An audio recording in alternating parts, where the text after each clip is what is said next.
let's just get right into it. Chapter 2. I resisted all the way. A new thing for me, and a circumstance which greatly strengthened the bad opinion Bessie and Miss Abbott were disposed to entertain of me. The fact is, I was a trifle beside myself, or rather out of myself, as the French would say. I was conscious that a moment's mutiny had already rendered me liable to strange penalties, and like any other rebel slave, I felt resolved in my desperation to go all lengths.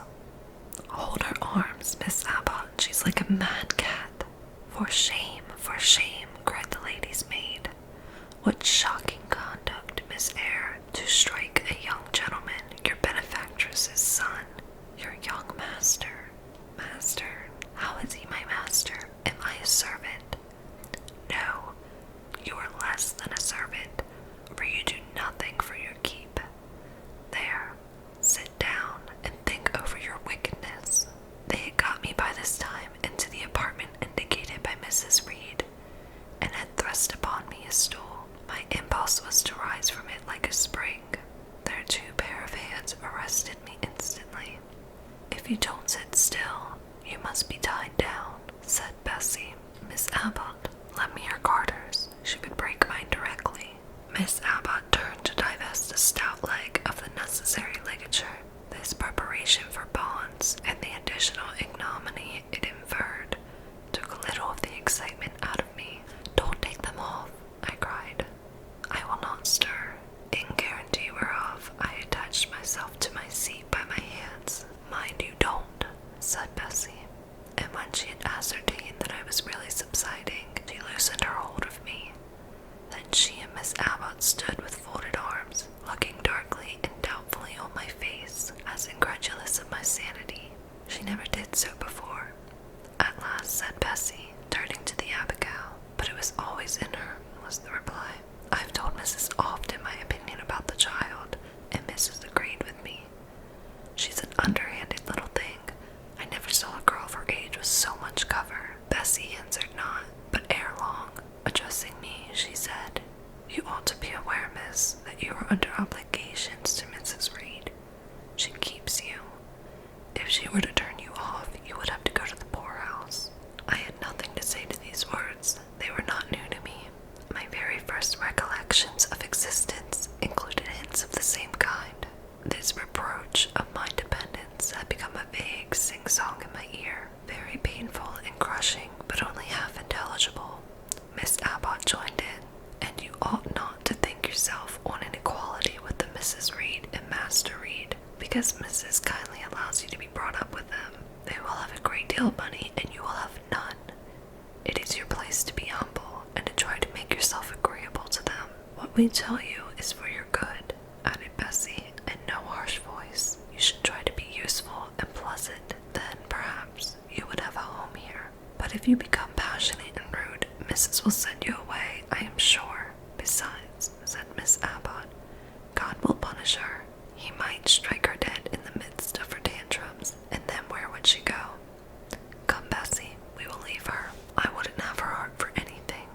Say your prayers, Miss Eyre, when you are by yourself, for if you don't repent, something bad might be permitted to come down the chimney and fetch you away." They went, shutting the door and locking it behind them.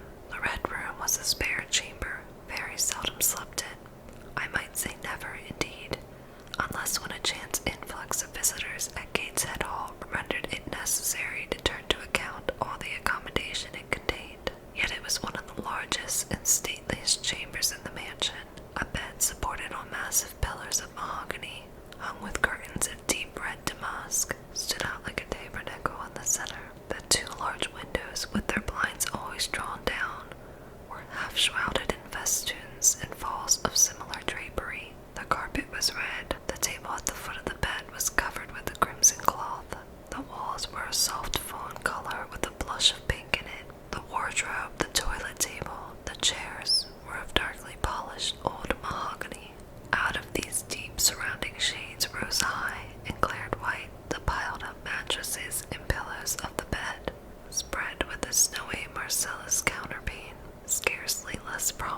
was an ample, cushioned, easy chair near the head of the bed, also white with a footstool before it, and looking, as I thought, like a pale throne. This room was chill because it seldom had a fire. It was silent because remote from the nursery and kitchens, solemn because it was known to be seldom entered. The housemaid alone came here on Saturdays to wipe from the mirrors in the furniture a week's quiet dust, and Mrs. Reed herself, at far intervals, visited it to review the contents of a certain secret drawer in the wardrobe, where were stored divers parchments, her jewel casket, and a miniature of her deceased husband. And in those last words lies the secret of the Red Room, the spell which kept it so lonely in spite of its grandeur.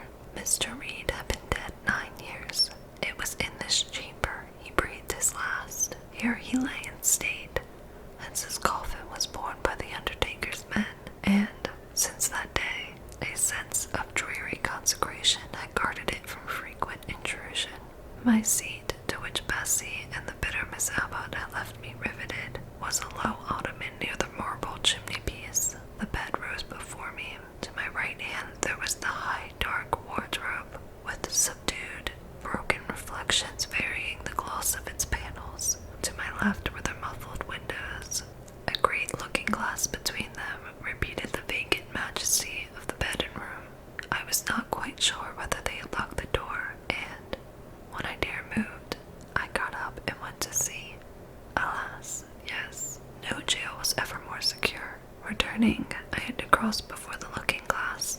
My fascinated glance involuntarily explored the depth it revealed. All looked colder and darker in that visionary hollow than in reality, and the strange little figure there gazing at me with a white face and arms specking the gloom, the glittering eyes of fear moving where all else was still, had the effect of a real spirit. I thought it like one of the tiny phantoms, half fairy, half imp, Bessie's evening stories represented as coming out of lone, ferny dells and moors, and appearing before the eyes of belated travelers. I returned to my stool. Superstition was with me at that moment, but it was not yet her hour for complete victory. My blood was still warm. The mood of the revolted slave was still bracing me with its bitter vigor. I had to stem a rapid rush of retrospective thought before I quailed to the dismal present. All John Reed's violent tyrannies, all his sister's proud indifference, all his mother's aversion, all the servants' partiality, turned up in my disturbed mind like a dark deposit in a turbid well. Why was I always suffering, always browbeaten, always accused, forever condemned? Why could I never please? Why was it useless to try to win anyone's favor? Eliza, who was headstrong and selfish, was respected. Georgina, who had a spoiled temper, a very acrid spite, a captious and insolent carriage, was universally indulged. Her beauty, her pink cheeks and golden curls seemed to give delight to all who looked at her, and to purchase indemnity for every fault. John, no one thwarted, much less punished, though he twisted the necks of the pigeons, killed the little pea chicks, set the dogs at the sheep, stripped the hothouse vines of their fruit, and broke the buds off the choicest plants in the conservatory. He called his mother old girl, too, sometimes reviled her for her dark skin, similar to his own, bluntly disregarded her wishes, not unfrequently tore and spoiled her silk attire, and he was still her own darling. I dared commit no fault. I strove to fulfill every duty, and I was termed naughty and tiresome, sullen and sneaky, from morning to noon, and from noon to night. My head still ached and bled with the blow and fall I had received. No one had reproved John for wantonly striking me, and because I had turned against him to avert farther irrational violence, I was loaded with general opprobrium. Unjust, unjust, said my reason, forced by the agonizing stimulus into precocious though transitory power, and resolve, equally wrought up, instigated some strange expedient to achieve escape from insupportable oppression, as running away, or, if that could not be effected, never eating or drinking more, and letting myself die. What a consternation of soul was mine that dreary afternoon! How all my and all my heart in insurrection. Yet in what darkness, what dense ignorance was the mental battle fought? I could not answer the ceaseless inward question, why I thus suffered. Now, at the distance of, I will not say how many years, I see it clearly. I was a discord in Gateshead Hall. I was like nobody there. I had nothing in harmony with Mrs. Reed or her children, or her chosen vassalage. If they did not love me, in fact, as little did I love them. They were not bound to regard with affection a thing that could not sympathize with one amongst them, a heterogeneous thing, opposed to them in temperament, in capacity, in propensities, a useless thing, incapable of serving their interest or adding to their pleasure, a noxious thing, cherishing the germs of indignation at their treatment, of contempt of their judgment. I know that had I been a sanguine, brilliant, careless, exacting, handsome, romping child, though equally dependent and friendless, Mrs. Reed would have endured my presence more complacently. Her children would have entertained for me more of the cordiality of fellow feeling. The servants would have been less prone to make me the scapegoat of the nursery. Daylight began to forsake the red room. It was past 4 o'clock, and the beclouded afternoon was tending to drear twilight. I heard the rain still beating continuously on the staircase window, and the wind howling in the grove behind the hall. I grew by degrees cold as stone, and then my courage sank. My habitual mood of humiliation, self-doubt, forlorn depression, felt damp on the embers of my decaying ire. All said I was wicked, and perhaps I might be so. What thought had I been just conceiving of starving myself to death? That certainly was a crime, and was I fit to die, or was the vault under the chancel of Gateshead Church an inviting bourne? In such vault I had been told to Mr. Reed lie buried, and led by this thought to recall his idea, I dwelt on it with gathering dread. I could not remember him, but I knew that he was my own uncle, my mother's brother, that he had taken me when a parentless infant to his house, and that in his last moments he required a promise of Mrs. Reed that she would rear and maintain me as one of her own children. Mrs. Reed probably considered she had kept this promise, and so she had, I dare say, as well as her nature would permit her. But how could she really like an interloper not of her race, and unconnected with her, after her husband's death, by any tie? It must have been most irksome to find herself bound by a hard-wrung pledge to stand in the stead of a parent to a strange child she could not love, and to see an uncongenial alien permanently intruded on her own family group. A singular notion dawned upon me. I doubted not, never doubted, that if Mr. Reed had been alive, he would have treated me kindly. And now, as I sat looking at the white bed and overshadowed walls, occasionally also turning a fascinated eye towards the dimly gleaming mirror, I began to recall what I had heard of dead men, troubled in their graves by the violation of their last wishes, revisiting the earth to punish the perjured and avenge the oppressed. And I thought Mr. Reed's spirit, harassed by the wrongs of his sister's child, might quit its abode, whether in the church vault or in the unknown world of the departed, and rise before me in this chamber. I wiped my tears and hushed my sobs, fearful lest any sign of violent grief might waken a preternatural voice to comfort me, or elicit from the gloom some haloed face, bending over me with strange pity. This idea, consolatory in theory, I felt would be terrible if realized. With all my might, I endeavored to stifle it. I endeavored to be firm. Shaking my hair from my eyes, I lifted my head and tried to look boldly around the dark room. At this moment, a light gleamed on the wall. Was it, I asked myself, a ray from the moon penetrating some aperture in the blind? No. Moonlight was still, and this stirred. While I gazed, it glided up the ceiling and quivered over my head. I can now conjecture readily that this streak of light was, in all likelihood, a gleam from a lantern, carried by someone across the lawn. But then, prepared as my mind was for horror, shaken as my nerves were by agitation, I thought the swift darting beam was a herald of some coming vision from another world. My heart beat thick, my head grew hot.